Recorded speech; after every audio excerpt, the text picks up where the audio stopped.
വിമാനത്താവളങ്ങളിൽ 10ഓളം വിമാനത്താവളങ്ങൾ ഇപ്പോൾ ഏതാണ്ട് അടച്ചിട്ടുണ്ട്. കാരണം പെട്ടെന്നൊരു എന്തെങ്കിലും ഒരു അടിയന്തര സാഹചര്യം ഉണ്ടായാൽ അതിനെ നേരിടുക എന്നുള്ളതുകൊണ്ട് അടച്ചിടുന്നുണ്ട്. എയർ ഇന്ത്യ അത്തരം വിമാനങ്ങൾക്ക് അത്തരം കേന്ദ്രങ്ങളിലേക്ക് പോകുന്ന ജമ്മു കാശ്മീർ, ഉത്തർപ്രദേശ്, രാജസ്ഥാൻ അടക്കമുള്ള എയർ ഇന്ത്യ നിർത്തലാക്കിയിട്ടുണ്ട്.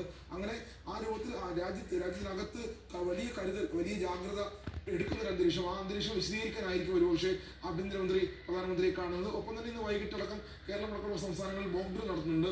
അതെല്ലാം അത്തരം കാര്യങ്ങളെല്ലാം ഒരുപക്ഷെ അമിത്ഷാ ആഭ്യന്തരമന്ത്രിയെ കണ്ട് വിശദീകരിച്ചേക്കും. എന്തായാലും ഇന്ത്യ വളരെ ജാഗ്രതയോടെ കാര്യങ്ങളെ സമീപിക്കുന്നത്. കേന്ദ്രങ്ങളിലേക്ക് മാത്രമാണ് ആ ആക്രമണം നടത്തിയത്. പക്ഷേ എന്നാൽ പോലും പാകിസ്ഥാന്റെ ഭാഗത്ത് നിന്ന്, ഭീകരത ഭാഗത്ത് നിന്ന് തിരിച്ചുണ്ടാകുന്നത് ഒരുപക്ഷെ ഇന്ത്യയുടെ ജനവാസ കേന്ദ്രങ്ങളിലേക്ക് ആയിക്കൂടായില്ല. കാരണം പാകിസ്ഥാനെ സംബന്ധിച്ച് മറ്റൊന്നും ചെയ്യാനില്ല, അല്ലെങ്കിൽ ഭീകരരെ സംബന്ധിച്ച് മറ്റൊന്നും ചെയ്യാനില്ല.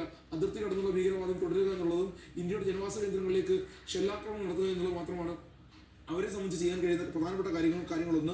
അതിനെ തടയാനുള്ള നിർദ്ദേശങ്ങളായിരിക്കും, അല്ലെങ്കിൽ അതിനെ തടയാനുള്ള നിർദ്ദേശങ്ങളും നടപടികളുമായിരിക്കും ഒരുപക്ഷെ ഇന്ത്യ കൂടുതലായി എടുക്കുക. അത് മാത്രമല്ല, ഈ അതിർത്തി കൊണ്ടുവരിക എന്ന് പറയുന്നത് ഏതാണ്ട് 244 ജില്ലകളിൽ നടത്തുന്നുണ്ട്. വിവിധ സംസ്ഥാനങ്ങളിൽ ഭാഗമാണ്. ഡാമുകൾ, പ്രധാനപ്പെട്ട സൈറ്റുകൾ, കേരളം അടക്കമുള്ള സംസ്ഥാനങ്ങളിൽ നമുക്കറിയാം ISR അടക്കമുള്ള പ്രധാനപ്പെട്ട തന്ത്രപ്രധാനമായ കേന്ദ്രങ്ങളുണ്ട്. അവിടെയെല്ലാം കടുത്ത ജാഗ്രതാ നിർദ്ദേശം നൽകിയിട്ടുണ്ട്. ആ നിർദ്ദേശങ്ങളെല്ലാം പാലിക്കപ്പെടുന്നുണ്ടോ, ആ നിർദ്ദേശങ്ങൾ എത്രത്തോളം മുന്നോട്ട് പോയിട്ടുണ്ട്? എന്തായാലും വലിയ രൂപത്തിലുള്ള കരുതൽ, ജാഗ്രതയാണ് ഇന്ത്യ ആഭ്യന്തരമായി എടുക്കുന്നത്.